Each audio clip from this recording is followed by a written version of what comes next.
ओम श्री सद्गुरु परमात्मने नमः।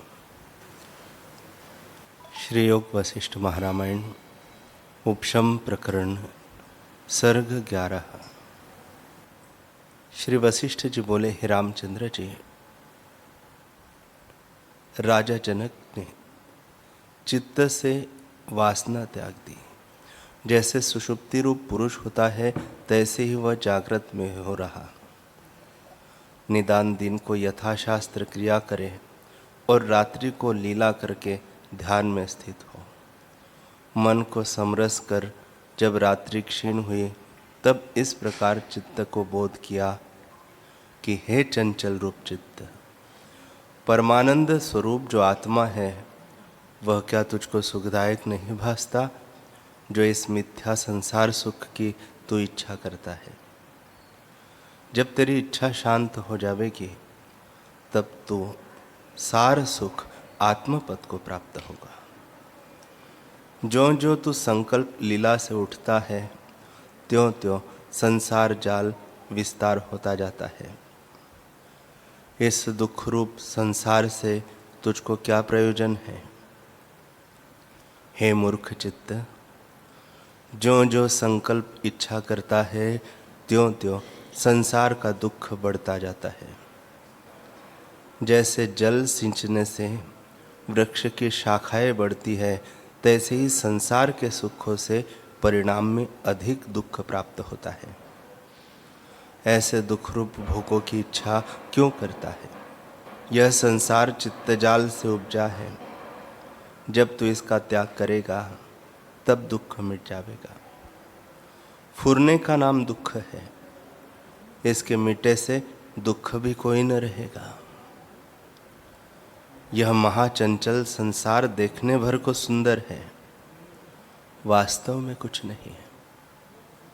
जो तुमको इससे कुछ सार प्राप्त हो तो इसका आश्रय कर, पर यह तो क्षणभंगुर है और दुख की खानी है।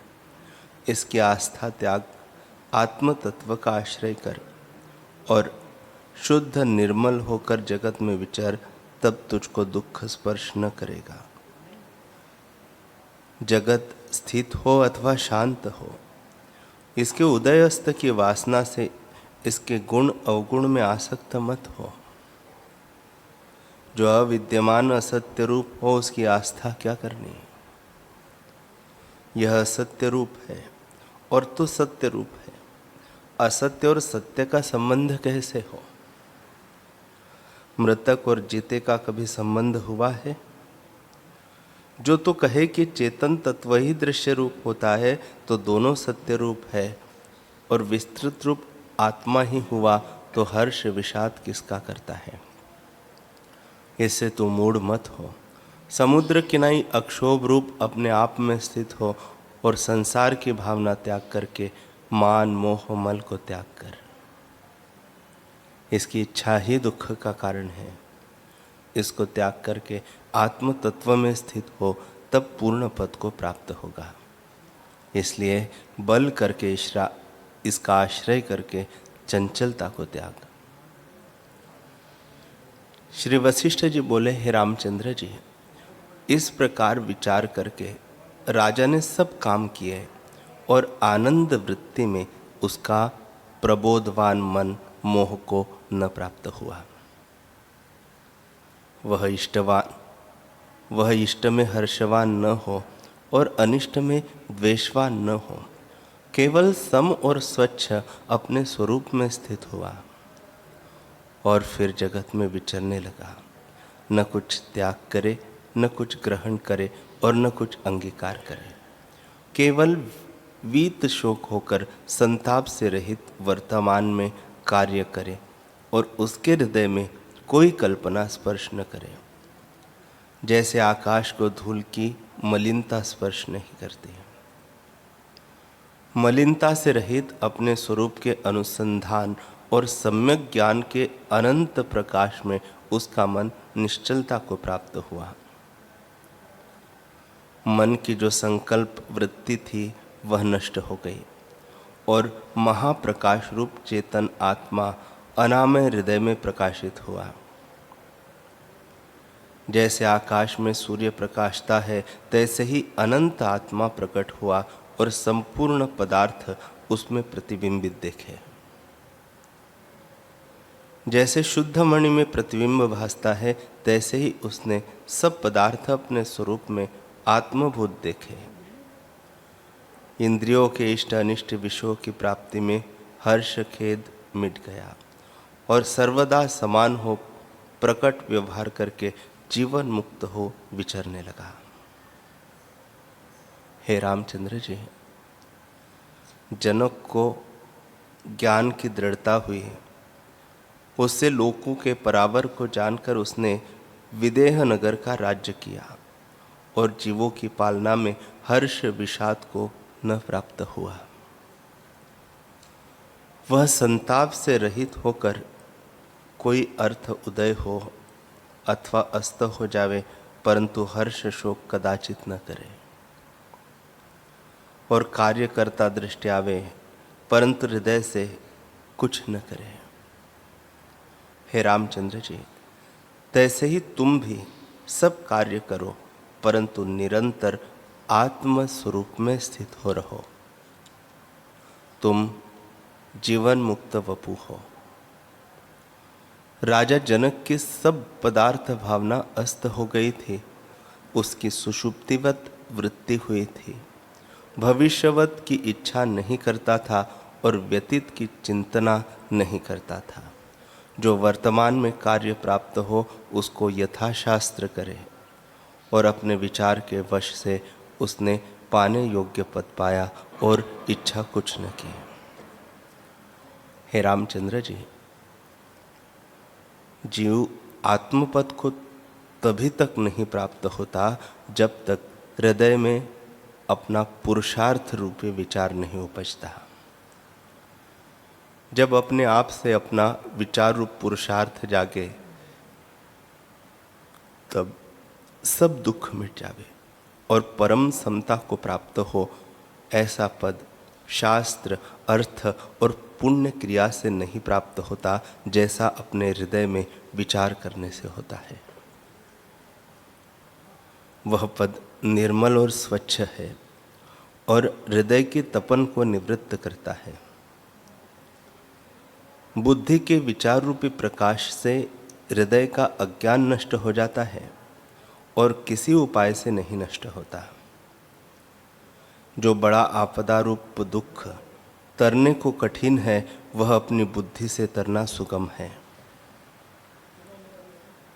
जैसे जहाज से समुद्र को पार करता है, जो बुद्धि से रहित मूर्ख है, उसको थोड़ी आपदा भी बड़ा दुख देती है।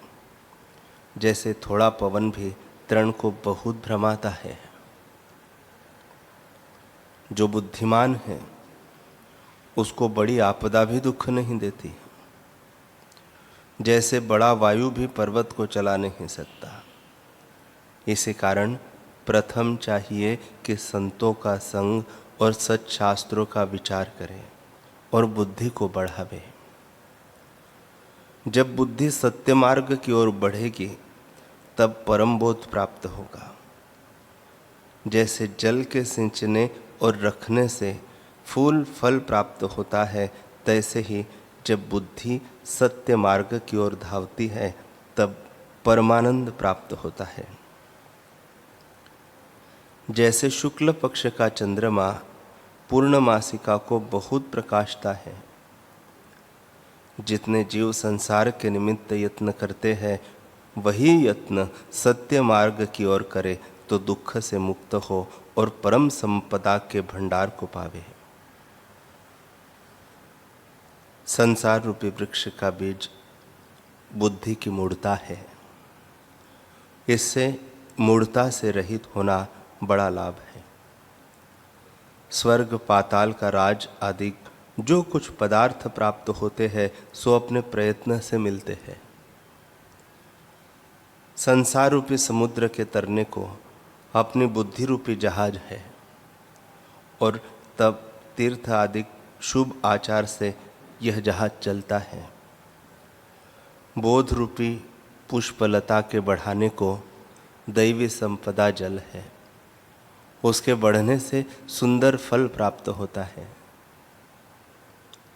जो बोध से रहित जल ऐश्वर्य से बड़ा है, उसको तुच्छ अज्ञान नाश कर डालता है। जैसे बल से रहित सिंह को गीदड़ हरिण भी जीत लेते हैं। इससे जो कुछ प्राप्त होता दृष्टि आता है, वह अपने प्रयत्न से होता है। अपना बोध रूपी चिंतामणि हृदय में स्थित है, उससे विवेक रूपी फल मिलता है। जैसे कल्पलता से जो मांगिए वह पाते हैं, तैसे ही सब फल बोध से पाते हैं।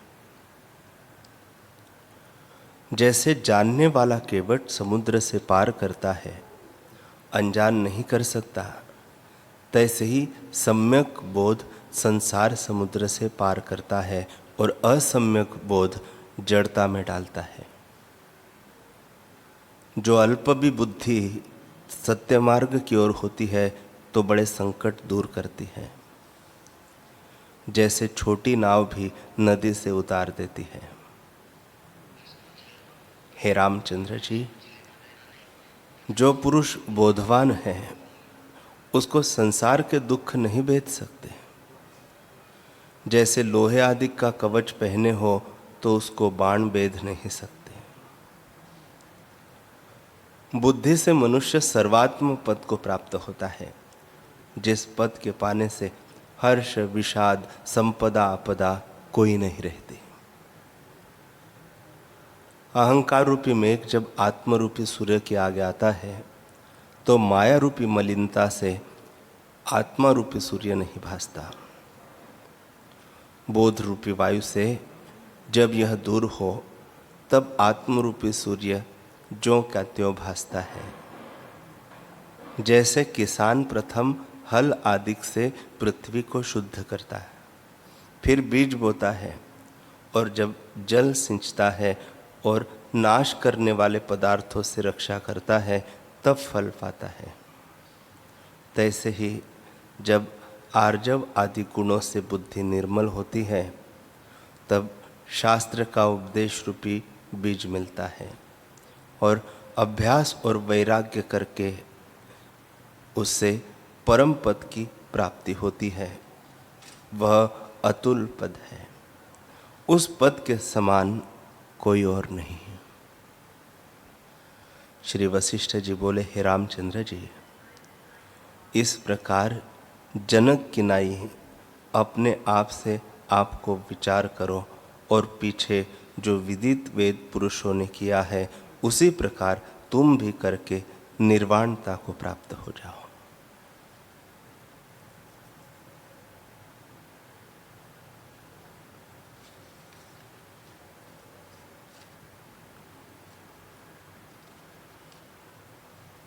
हरि ओम।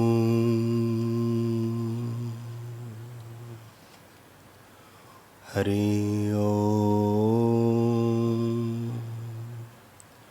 ओम सहनावतु सहनौ भुनक्तु सह वीर्यं करवावहै तेजस्विनावधीतमस्तु मा विद्विषावहै।